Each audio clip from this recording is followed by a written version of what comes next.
الحمدللہ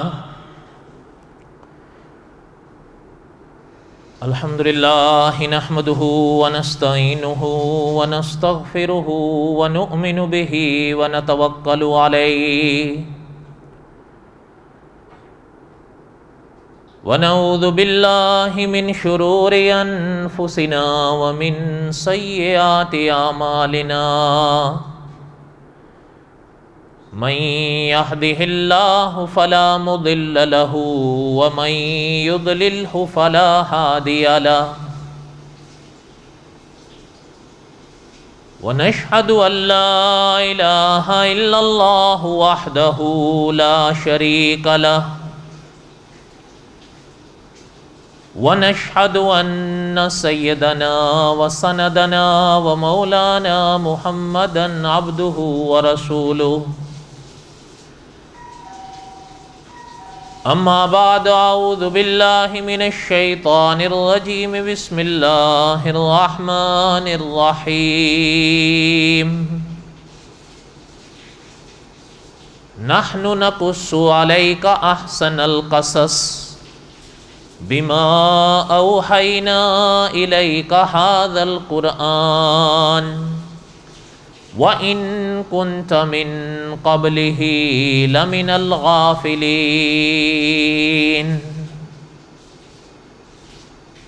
صدق اللہ العظیم وبلغنا رسوله النبی الکریم ونحن على ذلك لمن الشاہدین والشاکرین والحمد للہ رب العالمین اللہم صلی علی محمد وعلی آل محمد کما صلیت علی ابراہیم وعلی آل ابراہیم انکا حمید مجید اللہم بارک علی محمد وعلی آل محمد کما بارکت علی ابراہیم وعلی آل ابراہیم انکا حمید مجید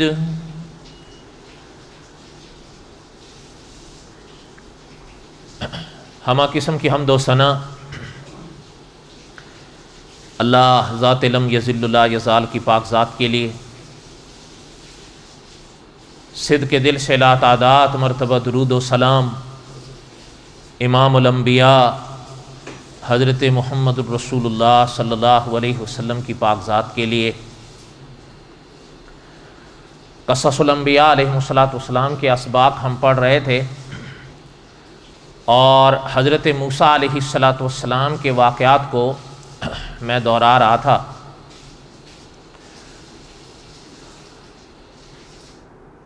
حضرت موسیٰ علیہ السلام کے زندگی کے اس حصے کو جس کو علماء دوسرا حصہ کہتے ہیں ایک لحاظ سے، اس کی چند باتیں میں نے پہلے پڑھ لیں، اب اسی کا بقایا انشاءاللہ کچھ حصہ آج پڑھیں گے، پھر جیسے جیسے اللہ تعالیٰ کو منظور ہوگا اور اللہ کا حکم ہوگا ویسے ویسے پڑھتے جائیں گے انشاءاللہ۔ چونکہ وقت تھوڑا ہے اور حالات بھی ایسے سے ہیں، اور بس دعا کریں کہ اللہ تعالیٰ اس وبا کو اپنے فضل و کرم سے ختم فرمائیں۔ اور سب حضرات کہہ رہے ہیں، بڑے بڑے مفتیان دین بھی کہہ رہے ہیں، اپنی جو ظاہری تدابیر ہیں احتیاط کی اس کو ضرور اپنائیے، سینیٹائزر ہے وہ استعمال کیجئے، پانی استعمال کیجئے، ماسک استعمال کیجئے، جیسے جیسے احتیاط ظاہری طور پر آپ کر سکتے ہیں اس کو کیجئے، باقی نتیجہ اللہ پر چھوڑ۔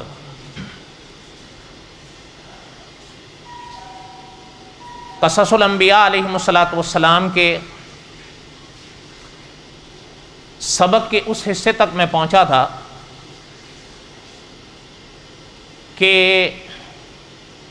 بنی اسرائیل کو حکم ہوا تھا کہ فلسطین میں داخل ہو اپنے ملک میں، وہ لوگ بہرحال ہمت ہار بیٹھے اور نہ گیا مالکا کے حالات سن کر۔ اور صاف کہہ دیا کہ بھئی ہم تو نہیں جائیں گے، یہیں پڑے ہیں۔ فَاذْهَبْ أَنْتَ وَرَبُّكَ فَقَاتِلَا إِنَّا هَاهُنَا قَاعِدُونَ۔ اللہ تعالیٰ معاف فرمائے، جب انہوں نے یہ بات دو ٹوک کھل کر اللہ تعالیٰ معاف فرمائے پیغمبر علیہ الصلوۃ والسلام کے سامنے کہہ دی، بلکہ کہہ دیں، تو اللہ ذوالجلال والاکرام کے پیغمبر نے بھی جو دعا کی اور ان کے جو الفاظ تھے اس الفاظ کے مطابق اللہ نے ان کو سزا دی کہ اللہ نے فرمایا جب تم کہہ رہے ہو نا کہ انا ہا ہنا قاعدون، تو پھر اب یہیں رہو گے۔ یہاں تک ہم نے اس واقعے کو دہرایا تھا، اور جس وادی میں ان کو قید کیا گیا تھا اس کے بارے میں چند ایک باتیں خلاصے کے طور پر میں نے گزشتہ درس میں پڑھ لی۔ اب آگے سنیں، علماء نے لکھا ہے یہ 40 سال وہاں قید رہے۔ حالانکہ ظاہری طور پر میں نے عرض کیا تھا، علماء نے لکھا ہے نہ کوئی اس میدان کی دیواریں تھیں، نہ کوئی سلاخیں تھیں جہاں ان کو روکا گیا، نہیں، وہ قدرتی قید خانہ تھا۔ علماء تفسیر نے لکھا ہے صبح چلتے تھے، شام ہو جاتی تھی، لیکن جب آنکھ کھلتی تھی دیکھتے تھے جہاں سے چلے تھے وہیں بیٹھے ہوئے۔ قدرت کے قید خانے تو پھر ایسے ہی ہوتے ہیں۔ قدرت سلاخوں کی یا دیواروں کی محتاج نہیں ہے، دیواریں سلاخیں اس کی محتاج ہیں۔ اس کو وادی تیہ کہتے تھے، اور اس کے بارے میں کئی موٹی موٹی باتیں ہم نے گزشتہ درس میں پڑھ۔ اب یہ وہاں رہنے لگے، مولانا عبد الرحمن صاحب رحمۃ اللہ علیہ مظاہری نے اپنی کتاب ہدایت کے چراغ میں لکھا ہے کہ وہاں پھر اب یہ انسان تو تھے اور انسان کے ساتھ ضروریات جڑی ہوئی ہیں، وہ مختلف ضرورتیں ہیں۔ پانی کو بند کر دیں، ہاں چلیں وہ بند کر دیں۔ انسان کے ساتھ ضرورتیں جڑی ہوئی ہیں، مختلف ضرورتیں ہیں، اب وہ مطالبات پر اترتے ہیں۔ مولانا عبد الرحمن صاحب رحمۃ اللہ علیہ نے کئی مطالبات ان کے لکھے، ان میں سے ایک ہم نے اس حصے کے پہلے حصے میں پڑھ لیا۔ آپ کو یاد ہوگا جب یہ بحر کلزم سے نکلے تھے، حضرت موسیٰ علیہ السلام سے انہوں نے بت کی فرمائش کی تھی، یہ ان کا پہلا مطالبہ تھا۔ وہ اس کے بعد مولانا عبد الرحمن صاحب رحمۃ اللہ علیہ لکھتے ہیں، میں نے گزشتہ درس میں آخر میں اشارات کیا تھا کہ میں نے ان کے اس حصے کو جو مؤخر تھا اس کو مقدم کیا ہے ضرورتاً،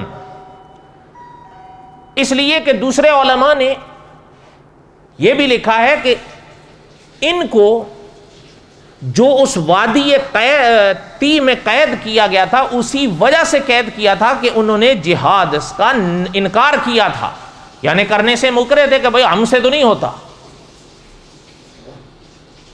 اور یہ یاد رہے، موٹی سی بات ذہن میں بٹھا لیں، عام طور پر میڈیا بھی کچھ نہ کچھ اس حوالے سے کہتا رہتا ہے، اور فرقہ باطلہ بھی کہتے رہتے ہیں، یا دوسرے لوگ بھی، اور پھر کچھ لوگ ایسے ہوتے ہیں کہ وہ لفظ جہاد جب آتا ہے تو ان کا جو لہجہ ہوتا ہے ان سوالات یا اعتراضات کے جوابات کا، وہ ایسا محسوس ہوتا ہے کہ جیسے معذرت کر رہے ہوں۔ ہم جو چیز محسوس کیے ہو سکتا ہے میں غلط ہوں، حالانکہ ایک چیز موٹی سی ذہن میں بٹھا لیں،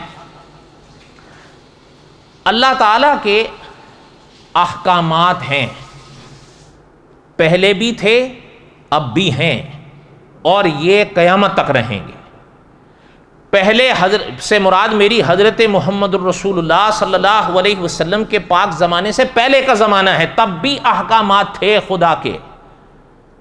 آپ سب جانتے ہیں حضور علیہ الصلوۃ والسلام سے بہت پہلے ایک بہت بڑی مشہور کتاب رہی جسے کہا جاتا تھا تورات۔ اس میں احکامات تو تھے، بڑے احکامات تھے، اس لیے حکم تو تھا۔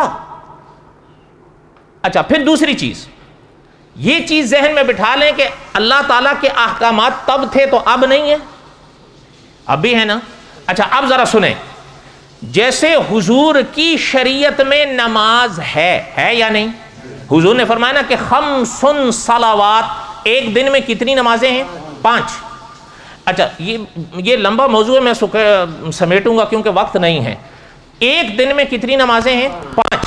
اچھا اور یہ بھی یاد رکھیں کہ مورخ اسلام علامہ سید سلیمان ندوی رحمۃ اللہ علیہ نے لکھا ہے کہ ہر روز 5 نمازیں انسان کے گلے کا ہار ہیں ساری زندگی، جب تک یہ روح اس جسم میں رہے گی یہ معاف نہیں ہوگی۔ یہ بات سمجھ میں آ گئی نا؟ اب آگے سنیں، نماز حضور کی شریعت میں، اچھا سابقہ شریعتوں میں نماز نہیں تھی، میں پوچھ رہا ہوں، بتا نہیں رہا ہوں، پوچھ رہا ہوں، تھی یا نہیں؟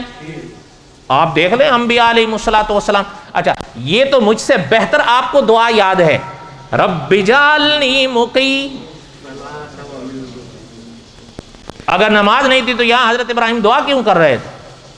اچھا پھر اگر حضرت ابراہیم کا زمانہ تو حضور سے بہت پہلے ہے، حضور سے پہلے جن کا زمانہ رہا حضرت عیسیٰ علیہ السلام، ان کے پاک جملے قرآن پاک میں موجود ہیں، آتانی الکتاب، کتاب ملی ان کو، وجعلنی نبیا، نبوت ملی ان کو، وجعلنی مبارکن اینما کنت واوصانی بالصلاۃ والزکاۃ۔ پتہ چلتا ہے احکامات اگر حضور کی شریعت میں ہیں تو احکامات پہلے بھی تو تھے، ٹھیک ہے بات سمجھ آئی ہے نا؟ اچھا روزہ حضور کی شریعت میں تو کیا روزہ تب نہیں تھا؟ آپ دیکھ لیں یہ پاک آیتیں تو عموماً مسلمانوں کو یاد ہوتی ہیں، جہاں روزے کا حکم ہے اللہ نے کیا ارشاد فرمایا، یا ایھا الذین آمنوا کتب علیکم الصیام کما کتب علی الذین من، تو پتہ چل رہا ہے روزے صرف اس امت پر تو نہیں، سابقہ امتوں پر بھی تھے، بلکہ بعض علماء نے لکھا ہم سے زیادہ ان پر تھے، ہم سے زیادہ پابندیاں ان پر تھیں۔ اچھا کہنے کا مقصد یہ ہے جب یہ سارے احکامات ہیں اس شریعت میں بھی تو ان شریعتوں میں بھی تھے، تو جیسے جہاد حضور کی شریعت میں ہے جہاد پہلی کی شریعتوں میں بھی تھا۔ اگر باقی احکامات کا انکار نہیں ہے تو اس کا کیوں انکار ہے؟ اگر باقی عبادات پہ معذرت نہیں ہے تو اس عبادت پر کیوں معذرت ہے؟ ہاں نقطہ یہ ذہن میں رکھیں، جیسے باقی احکامات کے احکامات اور اصول ہیں اسی طرح جہاد کے بھی احکامات اور اصول ہیں۔ یہ نہیں کہ میں جن کے ساتھ بام اٹھاؤں اور یہاں باندھ اور ان کو اڑا دوں، یہ نہیں، یہ تو فساد ہے۔ جہاد اور فساد میں فرق ہوتا ہے۔ جہاد، اچھا ایک چیز میں موٹی سی آپ ذہن میں رکھ لیں، وہ آپ کو اور آسانی سے سمجھ میں آ جائے، یہاں تک بات سمجھ میں آئی آپ کو؟ ایک موٹی سی بات ذہن میں بٹھا لیں، آپ اگر یہاں رہیں تو زیادہ بہتر، اس کو دیکھتے رہیں گے، اس کا کچھ وہ، کیونکہ دوبارہ پھر دہرائی نہیں جاتی، ایک بار جو شے ہو گئی۔ یہاں تک بات سمجھ میں آئی ہے آپ کو؟ اچھا آپ آگے سنیں، یہ جو نماز ہے جو ابھی ہم پڑھیں گے انشاءاللہ، یہ میں پڑھ لوں اگر اور میرے پیچھے لالا بیٹھ کے پڑھ لیں، ہو جائے گی؟ ہماری تو ہو جائے گی، آپ کی بھی ہو جائے گی؟ سوچ کے بتاؤ۔ میں فرض نماز کی بات کر رہا ہوں، جمعے کی بات چلیں، جمعے کے لیے آپ یہ کہہ سکتے ہیں کہ جی تھوڑے زیادہ لوگ ہونے چاہیے، چلیں جی تھوڑے زیادہ پڑھ لیں گے، 4 پڑھ لیں گے، 6 پڑھ لیں گے، تو ہم 6 نے پڑھ لی تو باقی بری ہو جائیں گے؟ سوچ کے بتانا۔ ظہر کی اگر نماز ہوتی، میں اور یہ پڑھ لیتے 2 بندے، جماعت ہو جاتی یا نہیں؟ آپ بری ہو جاتے؟ نہیں، آپ کی ذمہ رہے گی جب تک آپ پڑھیں گے نہیں۔ لیکن ایک وہ نماز ہے جسے آپ کے اور ہمارے دیار میں نماز جنازہ کہتے ہیں۔ یہ ایک الگ بات ہے کہ مولانا عبد الرحمن صاحب رحمۃ اللہ علیہ، جن کی یہ کتاب ہدایت کی چراغ میں پڑھا رہا ہوں قصص الانبیاء میں، ان کی ایک اور کتاب ہے رسول اکرم صلی اللہ علیہ وسلم کی آذان و نماز، اس میں انہوں نے اس بات پر بحث کی ہے کہ آیا جنازے کی جو عبادت ہے اس کو نماز کہہ بھی سکتے ہیں کہ نہیں؟ بہرحال یہ علمی بات ہے، آپ اس میں نہ پڑھیں. کہنے کا ہمارے اور آپ کے دیار میں عموماً عرف عام میں اس کو نماز جنازہ کہا جاتا ہے. اچھا میں آپ سے پوچھتا ہوں، نماز جنازہ اگر آیا، جو خاص کر یہ بھی حالات چل رہے ہیں، اگر 2 4 6 بندوں نے مل کے پڑھ لیا، باقی گنہگار رہیں گے؟ سوچ کے بتاؤ. اس کی وجہ کیا ہے؟ علماء فقہا نے لکھا ہے یہ جو عبادت ہے، یہ جو نماز ہے، یہ فرض عین ہے، ہر ایک پر خود فرض ہے. جب تک وہ خود ادا نہیں کرے گا وہ ادا نہیں ہوگی. نماز جنازہ وہ عبادت کفایہ ہے، وہ اگر 2 4 نے بھی پڑھ لی تو باقی سب بری. سمجھ آ گئی بات کہ نہیں آئی؟ پتہ چلتا ہے کہ عبادات میں، احکامات میں ایک فرض عین ہوتا ہے اور ایک فرض. یہ مثال ذہن میں آ رہی ہے؟ اب لے آئیں یہاں پر. جن فقہا نے یہ مسئلہ لکھا ہے، انہی فقہا نے لکھا ہے کہ جہاد بالعموم فرض کفایہ کے دائرے میں رہتا ہے، الا کبھی ایسا موقع آتا ہے کہ فرض عین ہو جائے. جب فرض عین ہوگا تو پھر تو سب پر آئے گا، لیکن عموماً وہ فرض کفایہ میں رہتا ہے. پتہ چلتا ہے جس طرح باقی عبادات کے باقی احکامات اور اصول ہیں، اسی طرح جہاد کے بھی احکامات اور اصول ہیں. ان کا انکار نہیں ہے تو اس کا بھی انکار نہیں. ٹھیک ہے؟ یہ حدیث تو مجھے اور آپ کو بہت یاد رہتی ہے نا، کہ اور یاد رہنی چاہیے، لیکن ہمیں عموماً یاد رہتی ہے کہ الجنہ تحت اقدام الامہ امہات او کما قال النبی صلی اللہ علیہ وسلم. یہ تو یاد رہتی ہے نا؟ اور بولو تو صحیح. خاص کر جو ماں باپ ہیں ان کو تو بہت یاد ہوتی ہے. الجنہ یاد رکھو بھائی، ہم یہ تو نہیں کہتے. اچھا، جن نبی نے یہ فرمایا کہ الجنہ تحت اقدام اچھا انہی نبی نے فرمایا ہے، یعنی جن نبی نے یہ فرمایا کہ جنت ماں کے، انہی نبی نے فرمایا جنت تلواروں کے سائے تلے. اس کا انکار نہیں ہے تو اس کا کیوں انکار ہے؟ لیکن اس کے بھی احکام ہیں. تو یہ نہیں آپ ماں باپ کہیں ذرا بت پوج لو، پوجو گے؟ بولو تو صحیح. سوال ہی نہیں پیدا ہوتا. پتہ چلتا ہے کہ یہ اصول ہیں احکامات کے. جب ان عبادات کے احکامات اور اصولوں کا انکار نہیں کیا جا سکتا تو جہاد کبھی نہیں کیا جا سکتا. اچھا پھر ایک بات، خیر یہ لمبی بحث ہے، پھر میں دوسری طرف نکلتا جا رہا ہوں. یہاں تک بات سمجھ میں آ گئی ہے نا؟ بس یہ موٹی سی ذہن میں رکھ لیں، باقی تفصیلات اللہ نے چاہا تو قصص الانبیاء کے آخر میں آ جائیں گی. کہنے کا مقصد یہ ہے کہ انہوں نے جہاد، ان کا ہم سے تو نہیں ہوتا جہاد، ہم تو بیٹھے، اللہ نے فرمایا جب بیٹھو گے تو اب یہیں بیٹھو گے. اچھا بیٹھ گئے، لیکن میں نے ابھی ابتدا میں عرض کیا تھے تو انسان، اور انسان کے ساتھ ضرورتیں جڑی ہوئی ہیں. اب وہاں کھلا میدان ہے، کچھ بھی نہیں ہے، دھوپ، اور وہ بھی وہاں کی دھوپ، اب وہ برداشت کیسے ہوگی؟ لیکن اللہ کی شان ہے، اللہ نے قرآن پاک میں ارشاد فرمایا. اب دیکھو یہ سزا تو تھی ان کے لیے، لیکن ظاہر ہے استثناء بھی تو ہوتا ہے نا. اللہ نے قرآن پاک میں فرمایا وَظَلَّلْنَا عَلَيْكُمُ الْغَمَامَ، اللہ نے ایک بادل بھیجا. اچھا وہ علماء نے لکھا ہے وہ بادل ان کے اوپر سایہ کر کے رہتا تھا، اور مولانا ادریس کاندلوی رحمۃ اللہ علیہ نے لکھا ہے وہ بادل ایسا تھا اس میں سفیدی تھی، خاص بادل تھا، یہ عام بادل نہیں تھا، اس میں ٹھنڈک رہتی تھی. معنی یہ تھا، مقصد یہ تھا کہ یہ دھوپ کی تپش سے محفوظ رہیں. سمجھ آ رہی ہے بات؟ اچھا اور یہ بھی یاد رہے کہ علماء نے لکھا وہ 1 2 نہیں، بعض علماء نے 6 لاکھ لکھا، بعض علماء نے 6,70,000 لکھے ہیں. اتنی بڑی تعداد تھی، لیکن بادل اللہ کے حکم سے سایہ کیے رہا تاکہ ان پر دھوپ نہ آئے. اچھا ایک دن حضرت موسیٰ علیہ السلام کے پاس، دیکھیں یاد رکھیں، انسان جاؤں، انسان کے ساتھ یہ پیٹ بھی تو لگا ہے نا، اور جب پیٹ لگا ہے تو بھوک بھی لگے گی اور پیاس بھی لگے گی، دونوں چیزیں لگیں گی. اور یاد رکھیں یہ کوئی عیب نہیں، یہ کمزوری کہہ سکتے ہیں آپ، عیب نہیں ہے، کمزوری کہہ سکتے ہیں، انسان کی ضرورت کہہ سکتے ہیں. اگر یہ عیب ہوتا تو علامہ خالد محمود صاحب رحمۃ اللہ علیہ نے لکھا ہے اللہ کے نبیوں کو نہ بھوک لگتی نہ پیاس لگتی. پتہ چلتا ہے یہ عیب نہیں، ضرورت ہے انسان کی۔ اچھا اب ان کو جب بھوک لگی اور پیاس لگی، وہاں تو کچھ بھی نہیں تھا، وہاں کیا تھا میدان میں؟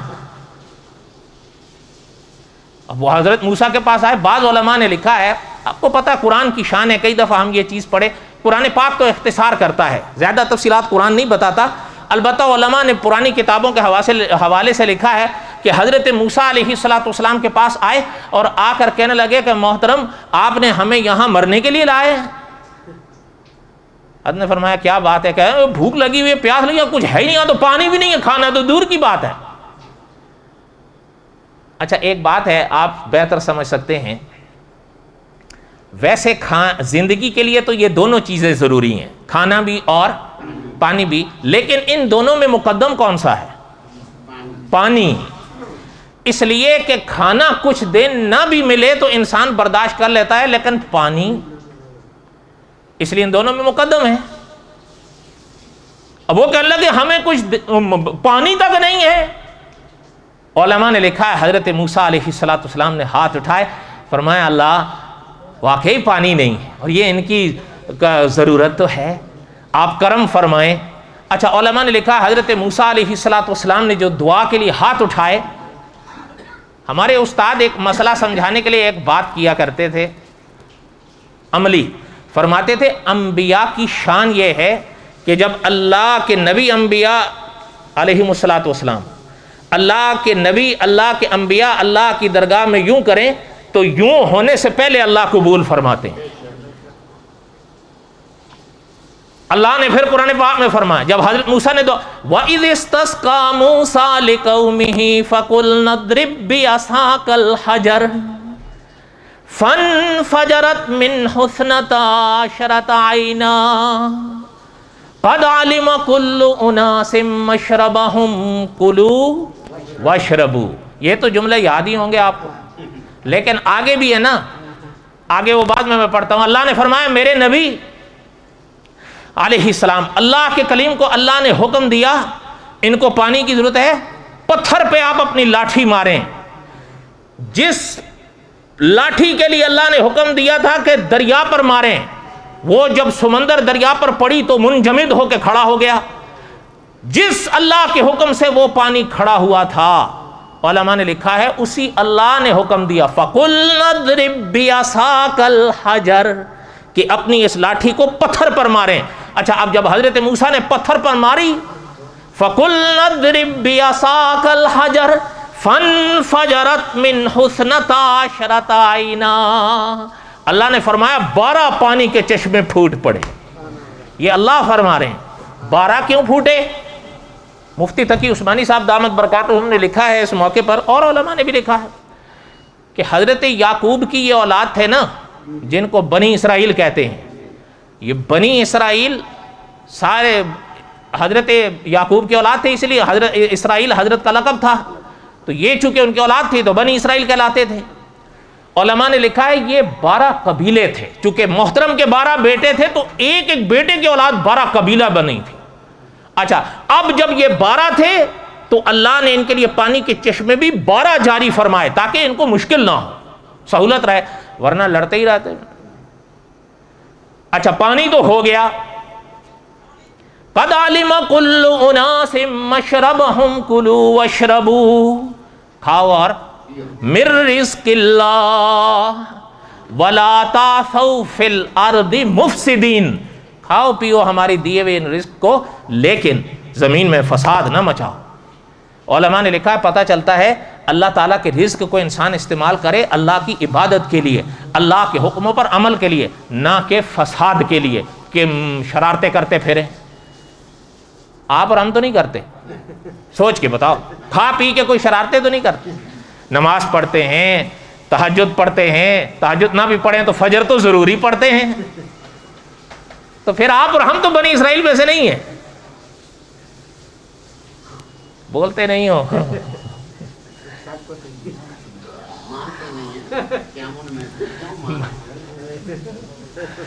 ہمارے ان میں سے نہ ہونے کا مطلب تو یہی ہے نا کہ آپ اور ہم اس نسل میں سے نہیں ہیں، لیکن اگر انہی کے لچھن ہم بھی اپنا لیں تو پھر ان میں اور ہم میں فرق ہے، بولو۔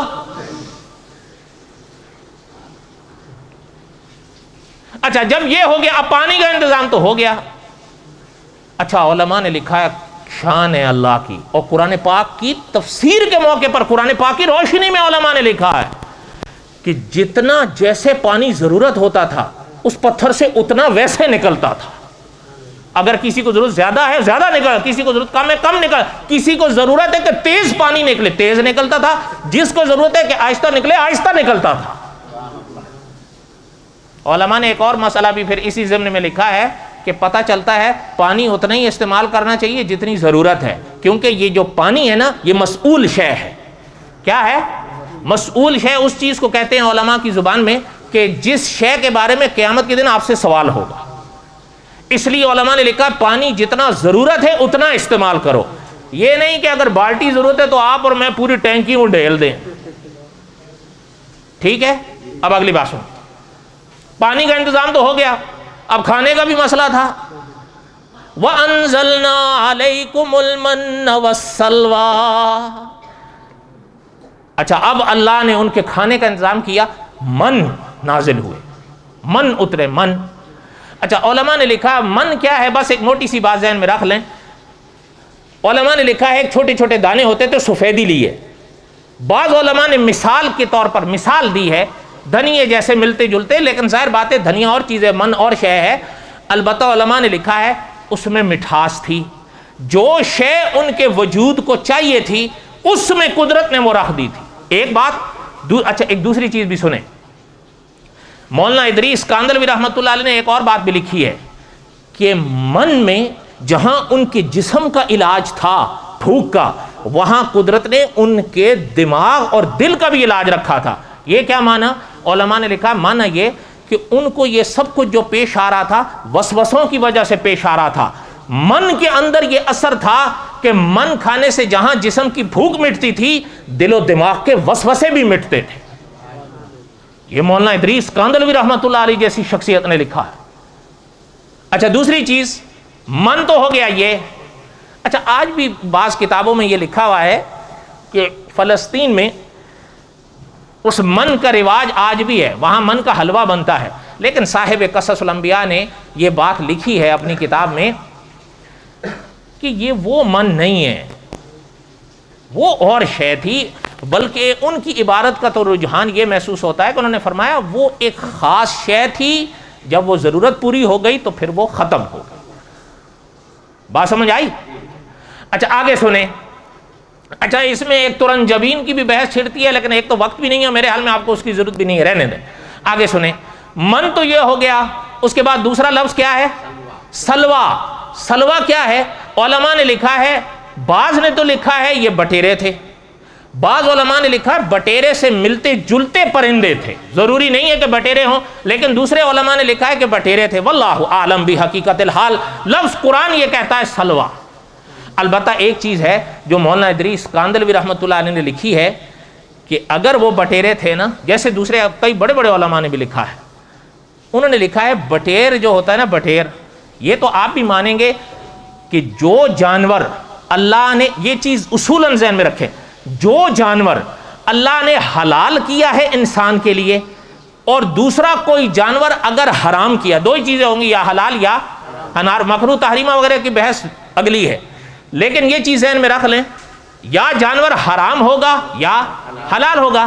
اچھا علماء نے لکھا ہے جو جانور حلال ہوتا ہے وہ انسان کے جسم کے لیے جہاں مفید ہوتا ہے وہاں انسان کی روح کے لیے بھی مفید ہوتا ہے. وہ جانور اللہ نے حلال قرار دیا. اور اگر اللہ نے کوئی جانور حرام قرار دیا ہے تو وہ جانور جو حرام قرار دیا ہے وہ جہاں انسان کی روح کے لیے نقصان دہ ہوگا وہ انسان کے جسم کے لیے بھی نقصان دہ ہوتا ہے. کیونکہ قدرت ان کی خالق ہے نا، اللہ بہتر جانتے ہیں کہ میرے انسان کے لیے یہ کون سی غذا مناسب ہے، اس لیے اللہ حکم دے دیتے ہیں یہ کھاؤ یہ نہیں کھاؤ. پھر اس میں قدرت امتحان رکھ دیتی ہے. اگر ایک انسان منع ہونے کے باوجود کھائے گا پھر بھوگتے گا، جسم کے لحاظ سے یہاں بھوگتے گا، روح کے لحاظ سے وہاں بھوگتے گا. آپ اور میں تو نہیں کھاتے حرام، سوچ کے بتاؤ، سچی سچی بتاؤ. ایک دو بول رہے ہیں نہیں، باقی اللہ کا فضل ہے. انا للہ و انا الیہ راجعون. اس لیے اس کا خیال رکھا کریں. بہرحال آپ رکھتے ہوں گے اور رکھیں. تو اب علماء نے، مولانا نے لکھا ہے جس طرح حلال جانوروں میں اور فائدے ہیں، مرغی کا اپنا فائدہ ہے، گائے کا اپنا فائدہ ہے، بھینس کا اپنا فائدہ، اسی طرح مولانا ادریس کاندھلوی رحمۃ اللہ علیہ نے لکھا ہے جو بٹیر ہوتا ہے نا، بٹیر کا گوشت کھانے سے انسان کا دل نرم ہوتا ہے. حضرت نے لکھا ہے وہ سارے وہ کساوت قلبی کے مریض تو تھے وہ الا ماشاء اللہ، تبھی تو پیغمبر کے سامنے بار بار بگڑ رہے تھے. اللہ نے وہ غذا دی تاکہ ان کے دل نرم ہوں. بات سمجھ آئی؟ میں نے اختصار کے ساتھ ایک اور باب پورا کیا ہے. اللہ نے زندگی دی تو بقایا آئندہ. وما علینا الا البلاغ المبین سنت ہے.